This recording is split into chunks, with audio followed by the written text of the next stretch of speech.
ሰላም እንደምሰነበታችሁ የጌታ ጸጋ ይብዛላችሁ ምሕረቱ ቸርነቱ ይከተላችሁ ክብር ለአምላካችን ለእግዚአብሔር ይሁን የእግዚአብሔርን ቃል እናያለን እግዚአብሔር ቃሉን ይባርክልን በሉቃስ 19 ላይ ያለውን ቃል እናያለን ኢየሱስ ክርስቶስን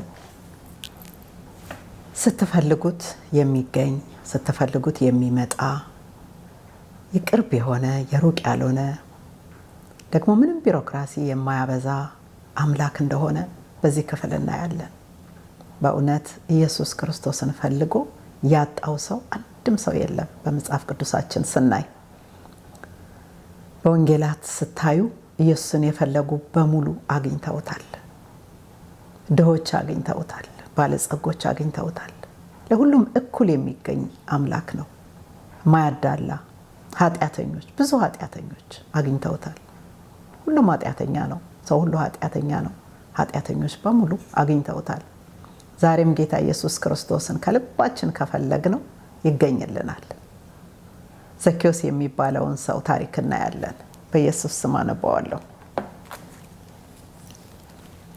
ሉቃስ 19 ወደ ኢያሪኮም ገብቶ ያልፍ ነበር እነሆም ዘኬዎስ የሚባል ሰው እርሱም የቀራጮች አለቃ ነበረ ባለጸጋም ነበረ ኢየሱስንም የትኛው እንደሆነ ሊያይ ይፈልግ ነበር ቁመቱም አጭር ነበርና ስለ ሕዝቡ ብዛት አቃተው በዚያችም መንገድ ያልፍ ዘንድ አለውና ያየው ዘንድ ወደፊት ሮጦ በአንድ ሾላ ላይ ወጣ ኢየሱስም ወደዚያ ስፍራ በደረሰ ጊዜ አሻቅቦ አየና ዘኬዎስ ሆይ ዛሬ በቤትህ እውል ዘንድ ይገባኛልና ፈጥነህ ውረድ አለው ፈጥኖም ወረደ በደስታም ተቀበለው ሁሉም አይተው ከኃጢአተኛ ሰው ጋር ሊውል ገባ ብለው አንጎራጎሩ ዘኬዎስ ግን ቆሞ ጌታን ጌታ ሆይ ካለኝ ሁሉ እኩሌታውን ለድሆች እሰጣለሁ ማንንም በሐሰት ከስሼ እንደሆንኩ 4 እጥፍ እመልሳለሁ አለው ኢየሱስም እሱ ደግሞ የአብርሃም ልጅ ነውና ዛሬ ለዚህ ቤት መዳን ሆኖለታል የሰው ልጅ የጠፋውን ሊፈልግና ሊያድን መጥቷልና አለው ክብር ለእግዚአብሔር ይሁን ዘኬዎስ ስለ ኢየሱስ ሰምቷል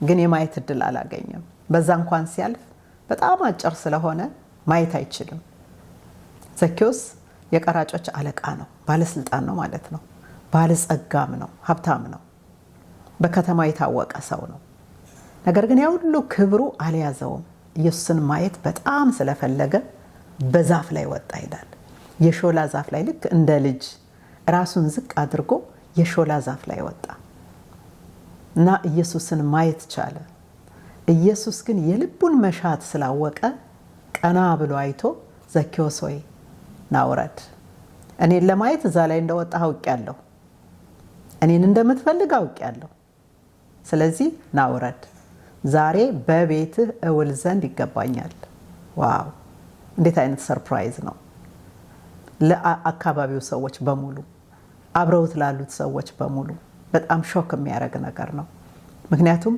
አንደኛ ዘኬዎስ ኃጢአተኛ ቀራጭ እንደሆነ ጉቦ የሚበላ ማለት ነው ጉቦ የሚቀበል ማለት ነው እነዛ ሁሉ ያውቃሉ ሁለተኛ ደግሞ ቤትህ ገባለሁ ቤትህ መጣለሁ ጌታ ኢየሱስ የተከበረ መምህር ነው ብዙ ሰው የተከተለው ሰው ነው ያጋፋው ነው ሰው ሁሉ አንድ ሰው ቤት ገባለሁ ሲል ይሄ ትልቅ እድል ነው ያውም ደግሞ ዘኬዎስ ቤት ስለዚህ ጌታም ደግሞ የልባቸውን አወቀ ከኃጢአተኛ ጋር ሊበላ ከኃጢአተኛ ጋር ሊቀመጥ ወደ ኃጢአተኛ ቤት ሊገባ ብለው በአንድ ጊዜ ተፈተኑ ዘኬዎስ ደግሞ በጣም ስለደነገጠ በቃ ንስሐ መግባት ፈለገ ጀመረ ጌታ ሆይ አልጠየቀውም ግን በቃ ይለፈልፋል ጌታ ሆይ ማንንም ወስጄ እንደሆነ 10 እጥፍ እመልሳለሁ በቃ እንደዚህና እንደዛ እያለ ይናገራል ይገርማል ሰው ጌታን ካገኘ ሰው ኢየሱስ ጋር ከቀረበ በቃ ያለውን ነገር በሙሉ ነው የሚያስጥለው ፍቅሩ ያስጥላል የኢየሱስ ፍቅር በቃ ያስጥላል ከዚህ በኋላ በዚህ መንገድ አልሄድም ጌታ ሆይ አንተ ከወደድከኝ አንተ ከተቀበልከኝ አንተ ምህረት ካረክልኝ ከዚህ በኋላ በዚህኛው መንገዴ አልሄድም የሚያሰኝ ፍቅር ነው ያለው ኢየሱስ ምንም ብሎት አይደለም ከሶትም አይደለም ዘኬዎስ ግን ራሱ ተናገረ ስለዚህ ጌታ ኢየሱስ ምን አለ ይሄ ደግሞ የአብርሃም ልጅ ነው መዳን ያስፈልገዋል ዛሬ ለዚህ ቤት መዳን ሆኖለታል ክብር ለእግዚአብሔር ይሁን። ለዚህ ቤት ዛሬ ዘኬዎስ እኔን ማየት ብቻ አይደለም፣ ለቤተሰብህ ለቤትህ በሙሉ መዳን ነው የሚሆነው። ዛሬ ብርሃን አንተ ቤት ይገባል። ህይወት አንተ ቤት ይገባል። ምህረት አንተ ቤት ይገባል። እግዚአብሔር የተመሰገነ ይሁን። ለዘኬዎስ ያ ቀን ልዩ ቀን ነው። ባለጸጋ ነው፣ ሀብታም ነው። ገንዘብ አይደለም የሚፈልገው ዘኬዎስ። የሚያስፈልገው ህይወት ነው። የሚያስፈልገው ደህንነት ነው። ሀብታምም ኢየሱስ ያስፈልገዋል። ለድሃም ኢየሱስ ያስፈልጋል። ሰው ብዙ ሀብት ኖሮት ሰላም የለውም፣ ደስታ የለውም፣ የህሊና ክስ አለበት። ለዚህ ነው ዘኬዎስ ቶሎ ብሎ የለፈለፈው። የህሊና ክስ አለበት። እንዴት ብሎ ገንዘቡን እንደሚያገኘው፣ እንዴት ብሎ ገንዘቡን እንደሚያመጣው፣ እንዴት ባለጸጋ እንደሆነ እሱ ያውቃል። ስለዚህ አሁን ጽድቅ መጣበት። ጽድቅን ሲያየው መለፍለፍ ጀመረ። ለኃጢአታችን ኢየሱስ ያስፈልጋል። ለህይወታችን ኢየሱስ ያስፈልጋል። ኢየሱስ ኃጢአታችንን ይቅር ብሎ በደሙ አጥቦ ከህሊና ክስ ነፃ አድርጎን በህይወት እንድንኖር ያስፈልገናል። ያለዛ በምንም ህሊናችንን የሚያነጻው ነገር ስለሌለ ገንዘብ ሊያነጻው አይችልም። በገንዘብ ህሊናን ማንጻት አይቻልም። በደልን ማስቀረት አይቻልም። ነገር ግን ኢየሱስ ክርስቶስን በማመን ዛሬ ቤታችሁን ብትከፍቱለት፣ ልባችሁን ብትከፍቱለት፣ ብትፈልጉት ኢየሱስ ወደ እያንዳንዳችሁ ቤት ይመጣል። ከልባችሁ እንደ ዘኬዎስ ከፈለጋችሁት ጌታ ሆይ ላይህ እፈልጋለሁ ካላችሁት የሩቅ አምላክ አይደለም። መጣለው ቤትሽ፣ መጣለው ቤትህ ነው የሚለው። ስለዚህ ወገኖቼ ልባችሁን ቤታችሁን ለኢየሱስ ክፈቱለት። እሱ ትሁት ነው፣ ማንንም አይንቅም። በትልቅ በደል በትልቅ ኃጢአት ውስጥ ነው ያለሁት፣ እንዴት ይቀበለኛል? ይቀበልሃል፣ ይቀበልሻል። ለምን የመጣው ለዚህ ነው። ልክ ወረድ ብሎ ያለው ይሄንን ነው። የሰው ልጅ የጠፋውን ሊፈልግና ሊያድን መጥቷል አለ ቁጥር 10 ላይ።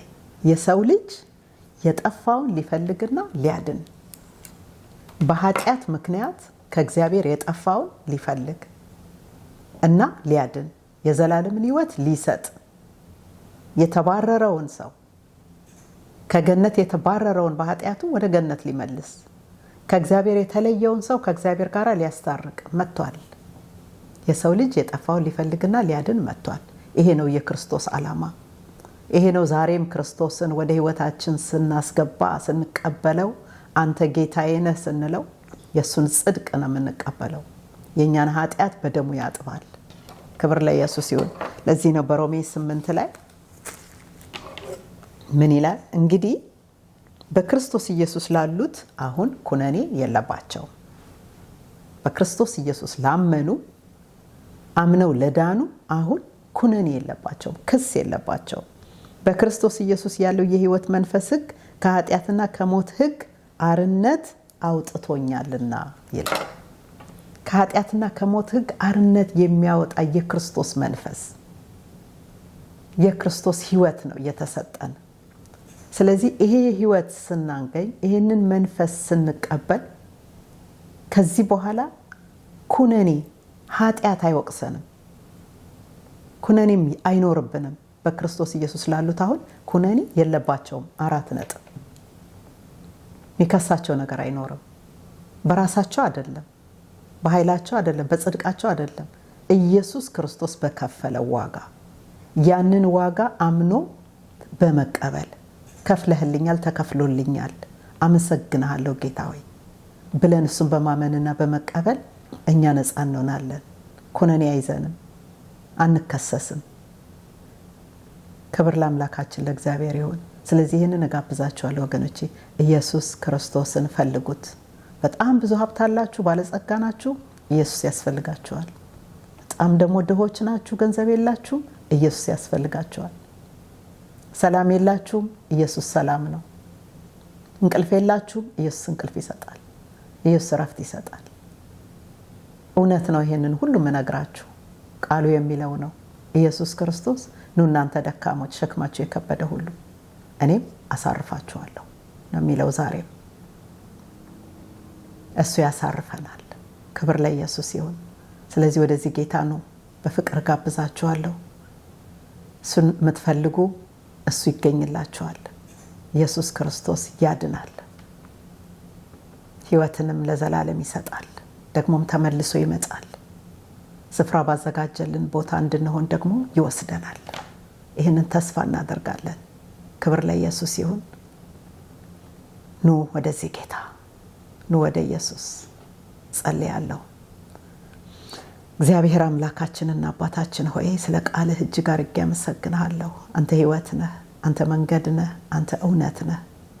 ወደዚህ እውነት፣ ወደዚህ ሕይወት፣ ወደዚህ መንገድ ደግሞ የሚመራን ቅዱሱ መንፈስህ ስለተሰጠን ስለ መንፈስ ቅዱስ እናመሰግንሃለን። አቤቱ ጌታ ሆይ ዛሬም ብንፈልግህ ስለምትገኝልን ተመስገን። ይህንን መፈለግ ደግሞ በሁላችን ውስጥ እንድታደርግ እንለምንሃለን። ስለሚፈልጉ ስለምትገኝላቸው ወገኖቼ ሁሉ አመሰግንሃለሁ። ክብር ለአንተ ይሁን፣ በኢየሱስ ክርስቶስ ስም አሜን። ኑ ወደዚህ ጌታ፣ እረፍት ይሆንላችኋል። ጌታ ኢየሱስ ይባርካችሁ። መልካም ሳምንት ይሁንላችሁ። ጌታችን ኢየሱስ ክርስቶስ ተመልሶ ይመጣል። ማራናታ፣ አሜን። ጌታ ኢየሱስ ሆይ ቶሎና። ተባረኩ። ላይክ እና ሼር ማድረግ አትርሱ።